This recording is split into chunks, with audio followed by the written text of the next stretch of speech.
We're joined by Professor Peter Collignon again, infectious diseases physician, our expert on these matters. Thanks for joining us again, Peter. Can we just pick up from that Victorian situation first off and get your expert view on this outbreak in the meat processing factory in Cedar Meats?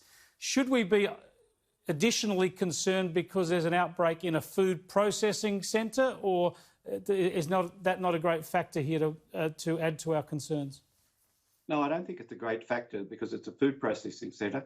There's really no evidence that you transmit this through foods.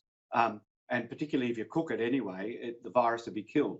The main feature about abattoirs is that it's also a feature in the US and Canada, for instance. But it's probably the proximity of people together. They're often very close together, literally side by side. So they're not having a 1.5, 2 metre physical distancing rule.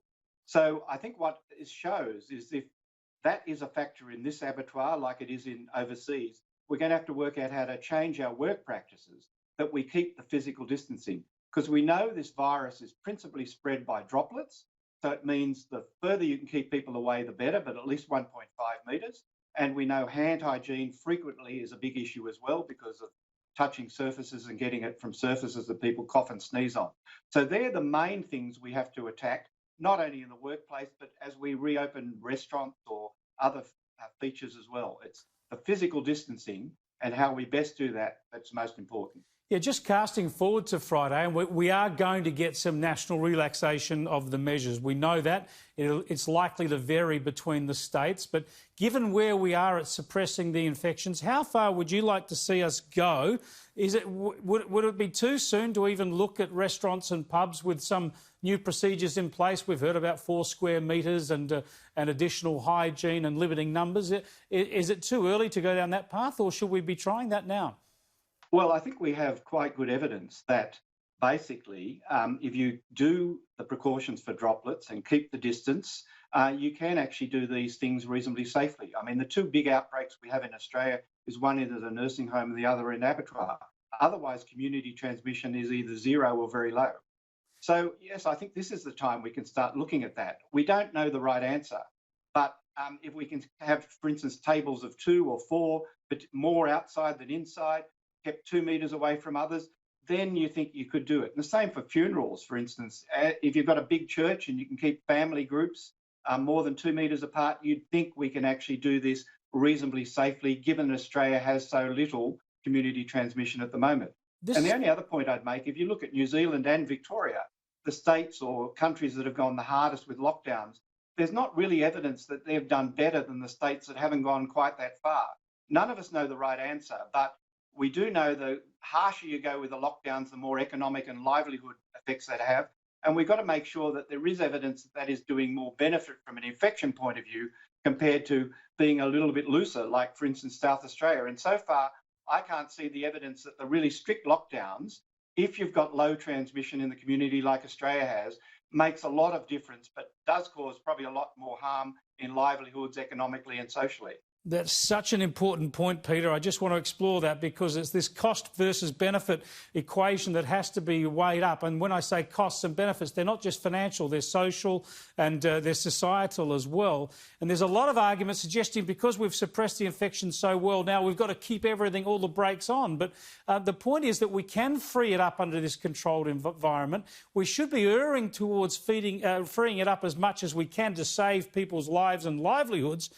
With the additional benefit, knowing we've increased our health system capacity, knowing we've got additional testing out there.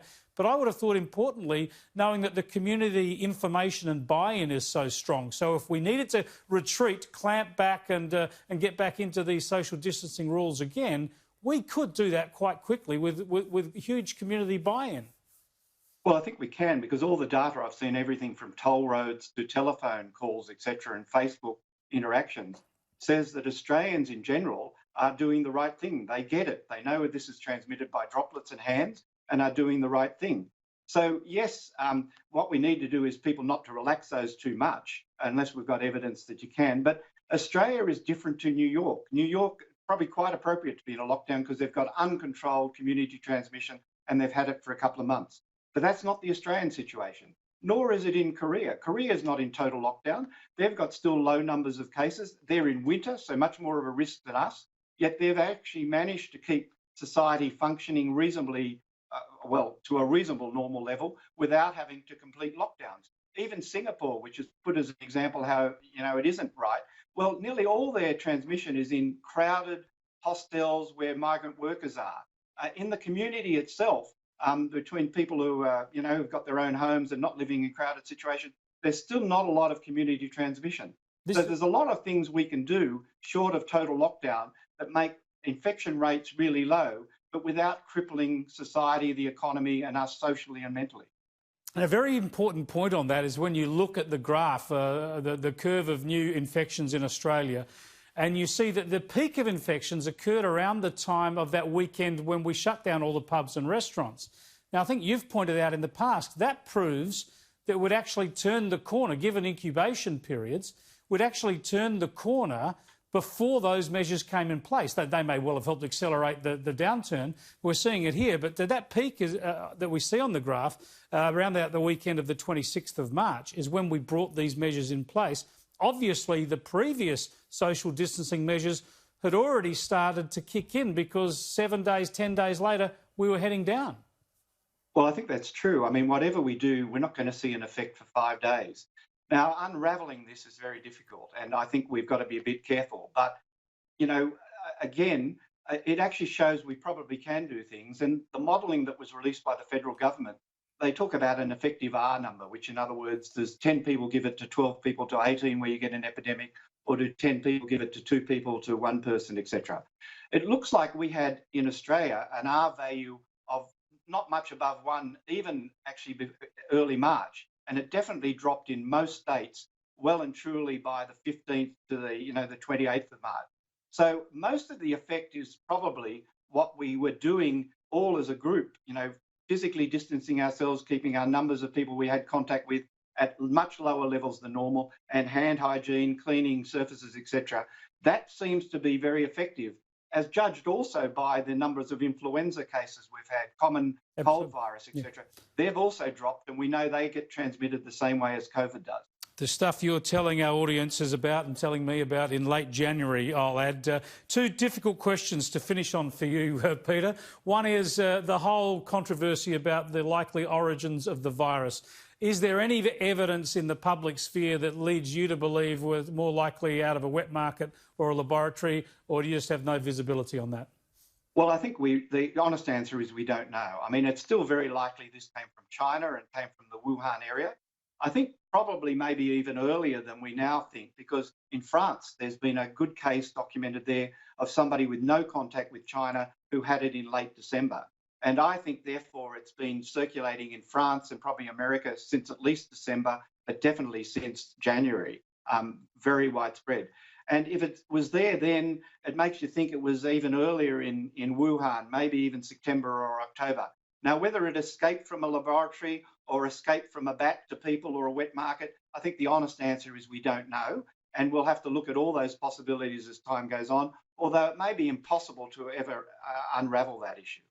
Final question, how can we get you into the National Cabinet meeting on Friday to make a presentation? Well, I suspect, some of my views are heard anyway because people watch shows like yours. But, I mean, what I'm saying is what a lot of other people are saying, is we know how it spreads. We know what we can do to decrease the spread. We probably can't make it zero, but we can make it very low.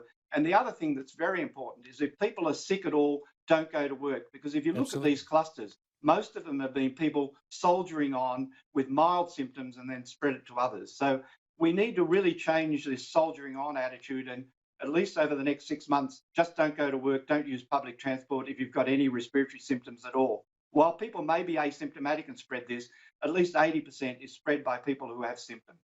Thanks again for joining us, Peter. Really appreciate that. Thank you.